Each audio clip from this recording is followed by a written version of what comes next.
Yo, what's up? Today I'm going to be talking about a topic that you probably didn't suspect at all. Surprise, it's YouTube Rewind. Yeah, I know I'm late to the topic and everybody else uploaded the videos on the day of or the day after. But whatever, I'm doing it anyways because I want to. Now I'm sure you all saw this for yourself, but YouTube Rewind 2017 had a lot of hiccups prior to its release. It was supposed to release at like 10 AM PST, 1 PM EST according to its trailer, but it got leaked earlier in the day before that and it was all over Twitter real fast. Still not really sure on how that happened. Rewind 2017 got removed at one point and I assume it was because it got demonetized and needed tweaking. It's okay, YouTube. Seriously, we've all been there, we all get it, we've all had a video demonetized, and we're all in this together. Or at least we should be. Now, I'll be honest, there were a couple things that I actually liked in this Rewind, and I think Rewinds in general catch a lot of flack simply because they're made by YouTube. That's not to say it doesn't deserve it, though. Otherwise, I wouldn't be about to tear into it right now. Now, just to be fair, I'll mention a couple things that I liked about Rewind throughout the video, and at the end, I'll say a couple more. But that's for later. Right now, let's tear into this 7-minute long monstrosity. Rewind. We've got two special guests with us. Okay, Layla and Liza. Talk show host. Ex-Viner. Actual creator who started on YouTube. Long ago, the three types of YouTuber lived in harmony.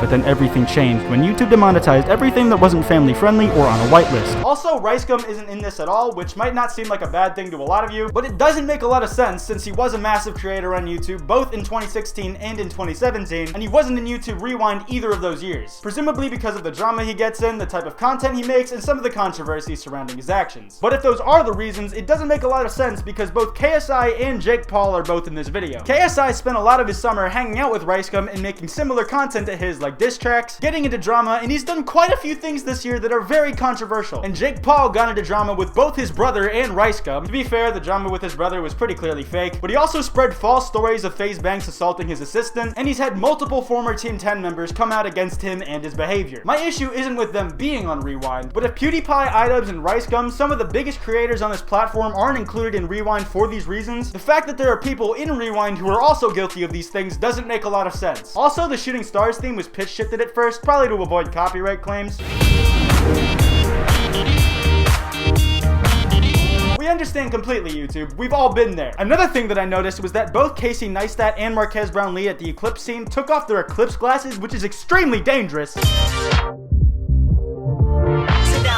Were they not listening when everybody told them to keep their glasses on whenever they looked at the eclipse? Kids these days, I swear. No regards for safety. They think they're invincible. Also, when Jake Paul shows up with Team 10, the Martinez twins are still with him, so this has to be old footage. Probably recorded in the summer. It looks like summer. Meaning that a lot of stuff from 2017 just isn't there. In fact, a lot of what's wrong with this video isn't in it, it's what's not in it. There were a bunch of people, creators, trends, memes, songs, world happenings, and nuclear holocaust level events that just weren't included. Or if they were, they barely got any screen time. In my script that's on my laptop, it says I'm supposed to list a bunch of stuff that I thought was missing, so here we go. Let's start with creators because there's quite a few of them that weren't here that I think probably should have been. Ricegum for the reasons that I already explained. PewDiePie for literally being the biggest YouTuber ever. Jake Paul is in this thing and he's done stuff just as controversial as him, and he still made it into the video. In fact, the PewDiePie controversies themselves should have been in the Rewind. They were all anybody on YouTube was talking about when they happened. iDubbbz was missing from this video, and to be fair, even if he was sent an invitation, I don't know if he would accept it, but if he wasn't invited, then he should have been because he has so much weight to throw around on this platform. Ryan Higo wasn't here, despite being one of the OGs and one of the largest YouTubers to date, despite having a consistently growing channel with great content over a decade after it was first created, and most importantly, where was Leafy?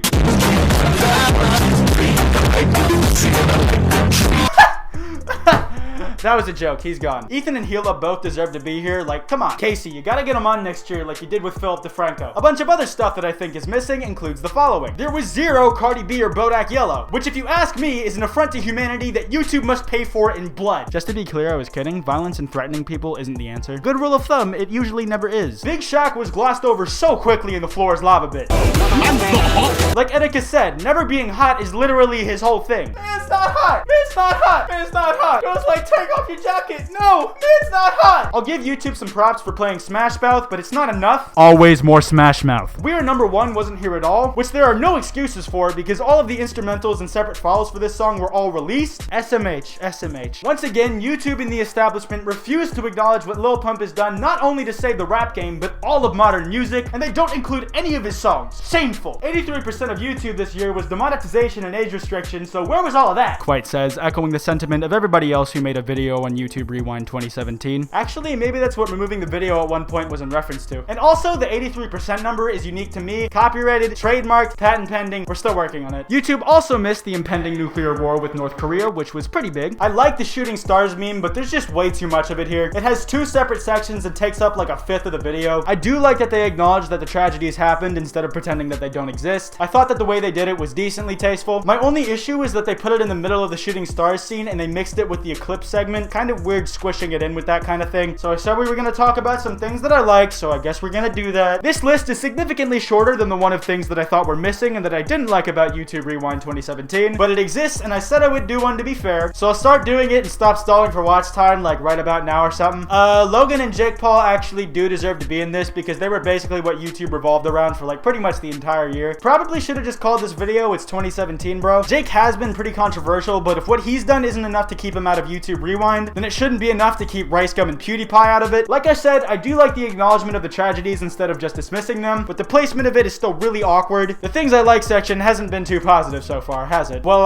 I think there was a Keemstar voice clip in there somewhere, which if there was, that's pretty funny. I understand why a lot of the recent stuff wasn't in the video because a lot of this is shot during the summer, and the music for the video probably gets made around that same time as well. That way there's enough time to film and edit the video to the song. I really like and appreciate the inclusion of animators in the video, even though they were mostly relegated to the end credits of the video. Like I said, I don't think YouTube Rewinds are as bad as people say. They get a lot of flack because of the fact that they're created by YouTube. A lot of the hate which is deserved, and some not so much. The video was very advertiser friendly, but I wasn't really expecting anything different because all of the other YouTube Rewinds of the past have been pretty family friendly. And if for some reason this YouTube Rewind does bring some advertisers back to start supporting creators of all sizes and types again, fuck it, I'll take it. If it works, it works. It was shot well and the editing is nice, that's a good thing. Really, the main issue with this video is that it's missing so much stuff, both from in and outside of YouTube. Also, I'm not in it, which is an unforgivable offense. But I'm just gonna end the video here because I'm completely out of things to say / stall with. If you guys enjoyed, be sure to drop a like. Last video did super well, and thank you guys so much for supporting that. It's really nice seeing my videos do well and that people like them. In it, I said that I was trying to reach 1,100 subscribers before the year ends, and as of recording this video, we haven't hit it yet, but we're pretty damn close. So if you haven't already, I would really appreciate it if you subscribed. This has been Quite, and if YouTube does something else that's really easy to make a video on, which they will, I will see you guys next time.